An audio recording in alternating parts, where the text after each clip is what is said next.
नमस्कार, स्वागत है आप सभी का एग्जामशाला के यूट्यूब चैनल पर। मेरा नाम है हिमांशु और आज हम लोग डिस्कस करने वाले हैं 24 अक्टूबर के करंट अफेयर एमसीक्यू। 24 अक्टूबर के करंट अफेयर एमसीक्यू स्टार्ट करने से पहले हम लोग देख लेते हैं आज कौन सा खास दिन है। तो आज ये आपको याद रखना है, आज है वर्ल्ड डेवलपमेंट इंफॉर्मेशन डे। जी हाँ, वर्ल्ड डेवलपमेंट इंफॉर्मेशन डे। ये क्यों मनाया जाता है? क्योंकि इस दिन अवेयरनेस से क्रिएट की जाती है किसके लिए? जो भी डेवलपमेंट से रिलेटेड प्रॉब्लम आ रही हैं उनके बारे में। ठीक है, तो डेवलपमेंट से रिलेटेड प्रॉब्लम्स के लिए लोगों को क्या किया जाता है? अवेयर किया जाता है ताकि वो स्ट्रेंथन हो सकें, और साथ साथ में इंटरनेशनल कॉपरेशंस को ये काम दिया जाता है कि वो उसको क्या करें, सॉल्व करें। साथ साथ में आज एक दिन है यूनाइटेड नेशंस का। यूनाइटेड नेशंस का इस्टेब्लिशमेंट यानी 24 अक्टूबर, तो इसका भी आज 24 अक्टूबर का डे है। ये भी याद रखिएगा, ये मेंशन नहीं किया है मैंने यहाँ पर। तो चलिए आगे बढ़ते हैं हम लोग और एमसीक्यू वाले पार्ट से स्टार्ट करते हैं। पहला एमसीक्यू आपके सामने ये है कि इंडिया ने अभी हाल ही में एक को प्रोडक्शंस एंड को डेवलपमेंट के लिए डिफेंस क्षेत्र में किस कंट्री के साथ अभी हाल ही में साइन किया है, एमओयू साइन किया है? फटाफट कमेंट सेक्शन में बताओ इसका सही आंसर क्या है। तो इसका सही आंसर आपको याद रखना है, क्या है? कजाकिस्तान। ठीक है, तो Kazakhstan is the right answer. थोड़ा और जान लेते हैं इसके बारे में डिटेल से।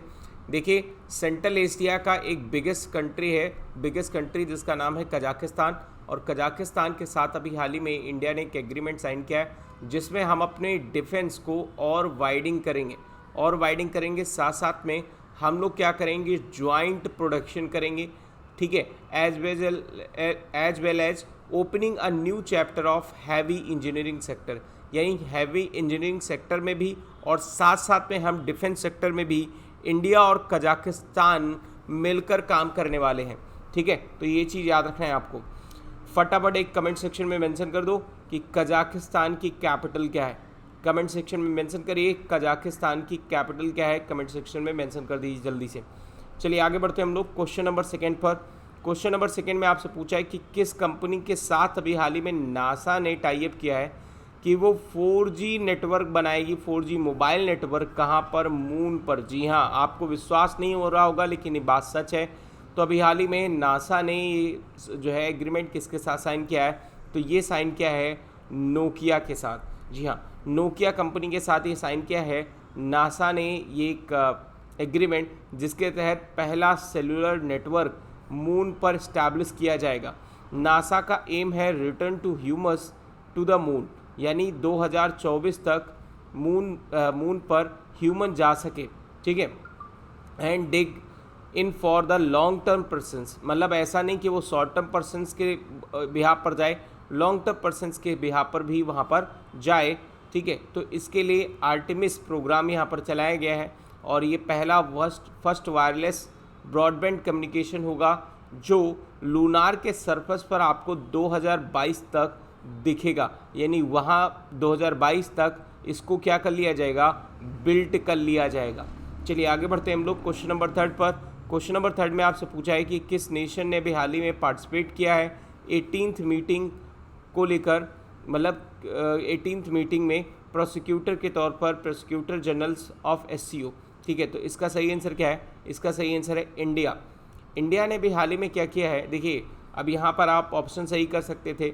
USA SCO का मेंबर है नहीं, UAE SCO का मेंबर है नहीं, तो बचे दो ऑप्शन, इंडिया या रसिया। रसिया भी मेंबर है SCO का और उस पर, तो इसमें आप देखोगे कि 18th मीटिंग में प्रोसिक्यूटर कौन हुआ SCO में?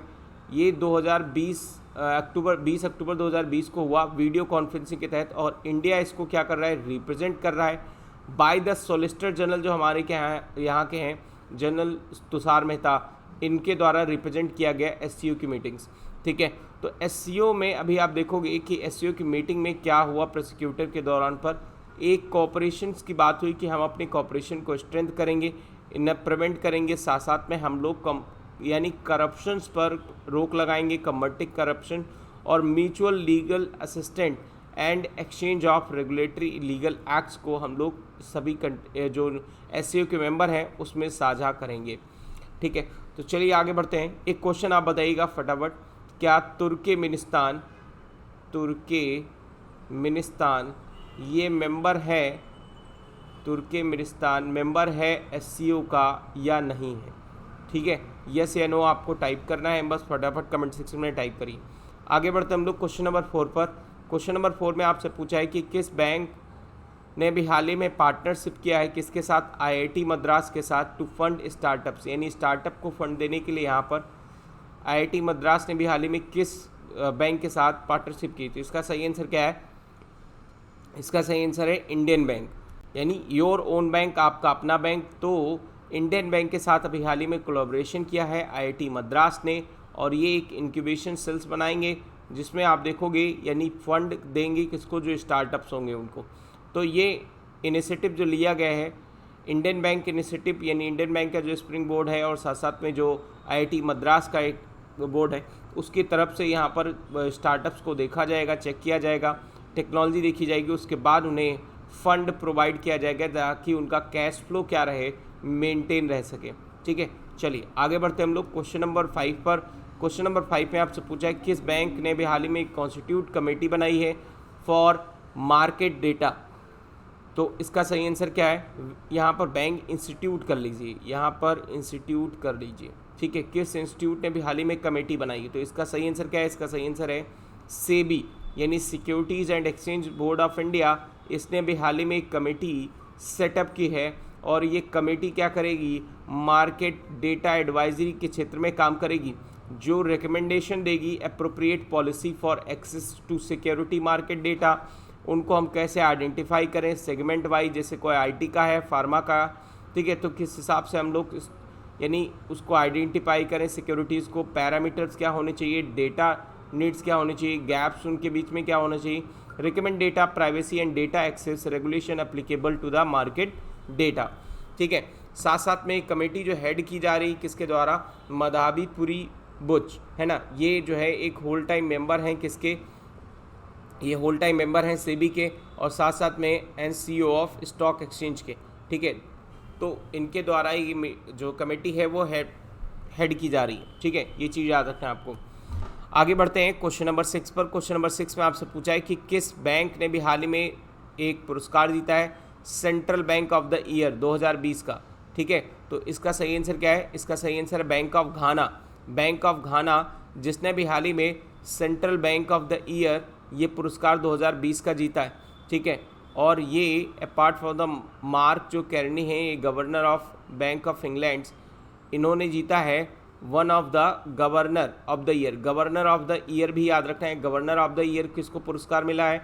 तो मार्क कैर्ने। ये कहाँ के हैं? तो मार्क कैर्ने हैं गवर्नर ऑफ इंग्लैंड, है ना, यानी बैंक ऑफ इंग्लैंड के ये क्या है? गवर्नर हैं। और साथ साथ में central bank of the year का अवार्ड जो मिला है वो बैंक ऑफ घाना को मिला है। सेंट्रल बैंकिंग अवार्ड्स ये एनुअली रिकॉग्नाइज किए जाते हैं। ठीक है, सेंट्रल बैंक कम्युनिटी के द्वारा, और इसका इस बार का 7th एडिशन था जो कि वर्चुअली हेल्ड हुआ। चलिए आगे बढ़ते हैं हम लोग क्वेश्चन नंबर 7 पर। क्वेश्चन नंबर 7 में आपसे पूछा है कि कौन सी साइट उत्तराखंड की पहली रामासर कन्वेंशन साइट बन गई है। ठीक है, तो यह चीज़ आपको बताना है। तो इसका सही आंसर क्या है? इसका सही आंसर है आसन कंजर्वेशन रिजर्व। ठीक है, आसन कंजर्वेशन रिजर्व ये उत्तराखंड का पहला रामासर कन्वेंशन साइट है। रामासर कन्वेंशन साइट क्या है? यानी एक ऐसा ईरान में एक शहर है जिसको हम लोग रामासर के नाम से जानते हैं, और उसका एक कन्वेंशन हुआ था जिसके अंतर्गत जो हमारे वेटलैंड है ना, यानी नम भूमि, उनको कंजर्व करने के लिए ये कन्वेंशन साइन किया गया था। ठीक है, तो रामासर साइट के अंतर्गत यहाँ पर देखोगे उत्तराखंड के अंतर्गत आसन कंजर्वेशन रिजर्व को क्या किया गया है? पहला एक ऐसा साइट है जहाँ पर उसको रामासर साइट में रखा गया है, ये उत्तराखंड के अंतर्गत है। ठीक है, ये रिजर्व लोकेटेड है कहाँ पर? ये बैंक ऑफ यमुना और rear Dehradun district Garhwal region में, जो हिमालयन स्टेट्स में पड़ता है। चलिए आगे बढ़ते हैं हम लोग और फिर बात करते हैं क्वेश्चन नंबर 8 की। क्वेश्चन नंबर 8 में आपसे पूछा है कि आईटीबीपी जिसने अभी हाल ही में लॉन्च किया है cycling expeditions it's Pyongyang base in which state. Pyongyang base में मतलब किस स्टेट में अभी हाल ही में साइकिलिंग एक्सपीडिशन लॉन्च किया है? तो इसका सही आंसर क्या है? इसका सही आंसर है यानी सिक्किम में भी हाल ही में क्या किया है? लॉन्च किया है उसने प्योंगयांग बेस पर साइकिलिंग एक्सपीडिशंस।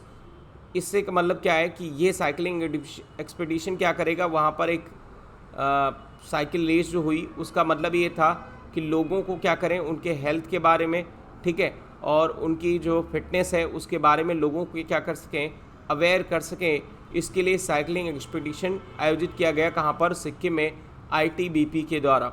ठीक है, और यहाँ पर आप देखोगे 218 यानी 218 किलोमीटर्स कवर किए गए हैं ITBP टीम के द्वारा, और बस 20 दिन में ये यहाँ पर डिफ़िकल्ट ट्रेन में साइकिलिंग एक्सपीडिशन के अंतर्गत 218 किलोमीटर यहाँ पर कंप्लीट किए गए हैं।